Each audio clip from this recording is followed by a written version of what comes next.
আজ মহালয়ার শুভ সকালে তর্পণের উদ্দেশ্যে বিভিন্ন গঙ্গার ঘাটগুলিতে স্নানের জন্য সাধারণ মানুষের ভিড়। আজ শুভ মহালয়া, পিতৃকুলের অবসানের পর দেবী পক্ষের সূচনা ঘটবে আজ। আর হিন্দু শাস্ত্র মতে আজ তর্পণ করা হয়, অর্থাৎ পূর্বপুরুষদের শান্তি কামনায় পবিত্র গঙ্গায় স্নান করেন সকলে। সেই মতো নদিয়ার বিভিন্ন গঙ্গার ঘাটগুলো থেকে সকাল থেকে ভিড় লক্ষ্য করা যায়। শান্তিপুর বড়বাজার ঘাটে একই চিত্র, সকাল থেকে প্রচুর মানুষের ভিড়। সেখানে অনেক ব্রাহ্মণের সহিত সকলেই তর্পণ করতে দেখা গেল। মূলত নিজের পূর্বপুরুষদের আত্মার শান্তি কামনায় এবং মঙ্গল কামনায় এই তর্পণ করা হয়। আর এই মহালয়ার শুভ সকালে বিভিন্ন ঘাটগুলোতে স্নানের সময় যাতে কোনো দুর্ঘটনা না ঘটে সে কারণে সতর্ক রয়েছে প্রশাসন। শান্তিপুর থানার তরফ থেকে বিভিন্ন গঙ্গার ঘাটে পুলিশ মোতায়েন করা হয়েছে, যাতে যানবাহন নিয়ে কেউ ভেতরে না প্রবেশ করে এবং বেশি গভীর জলে স্নান করতে যাতে না নামে সেই সতর্ক জারি করা হয়েছে প্রশাসনের তরফ থেকে। কি কারণে স্নান করলেন আজকে? গত রাত্রি 11:56 অমাবস্যা লেগেছে।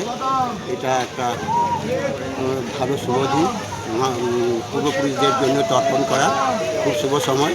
তাই আমি এসেছি গঙ্গায় তর্পণ করার জন্য। বাবা মা ঠাকুর দাদা যত চতুর্দশী আছেন তাদের নামে তর্পণ করেছি এবং গঙ্গা চান করে বাড়ি গমন করছি। কি কারণে তর্পণ করা হয়? পূর্বপুরুষদের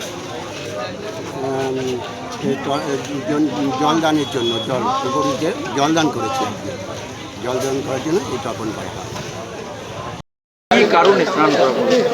আজকে আমাদের শাস্ত্রীয় মতে পিতৃপক্ষের অবসান। এই মহালয়ার দিন পিতৃপক্ষের শান্তির উদ্দেশ্যে, পূর্বপুরুষের উদ্দেশ্যে আমাদের আজকে তিল তর্পণ করা হয়। সেই উদ্দেশ্যেই আজকে এই মহালয়ার ভোরবেলায় পুণ্যলগ্নে আমরা স্নান করে তিল তর্পণের মাধ্যমে আমাদের পিতৃপুরুষের উদ্দেশ্যে আমরা জলদান করি। এটাই আজকের দিনের নিয়ম। আমাদের হিন্দু সনাতনী শাস্ত্র মতে দীর্ঘদিন ধরে পূর্বপুরুষরা থেকে শুরু করে বর্তমান সমাজেও আমাদের সেই আবহ একইভাবে চলে যাচ্ছে। আমাদের সনাতন ধর্মীয় রীতিনীতি অনুযায়ী আমরা পিতৃপুরুষের উদ্দেশ্যে আজকের দিনে এই তর্পণটা করে থাকি। প্রতি বছরই আপনি করেন? হ্যাঁ, আমি প্রতি বছর বলতে এবারই প্রথম, কারণ আগেরবার আমার বাবা মারা গেছেন এবং যারা এখানে আসেন তারা প্রত্যেক বছরই পূর্বপুরুষদের উদ্দেশ্যে এই তর্পণগুলো করে থাকেন। এই তর্পণের নিয়ম কি? মূলত কি এসেই শুধু স্নান করা নাকি অন্য? এখানে ব্রাহ্মণ থাকেন, তারা আমাদেরকে, পুরোহিত যারা আছেন তারা মন্ত্র উচ্চারণের মাধ্যমে তিল, হরিতকি, পুষ্প, তুলসী পাতা, গঙ্গা জলের মাধ্যমে আমরা পিতৃপুরুষের উদ্দেশ্যে সেই নিবেদনটা করে থাকি। আপনার নাম? আমার নাম প্রহ্লাদ বিশ্বাস, বাতকুল্লা বাড়ি।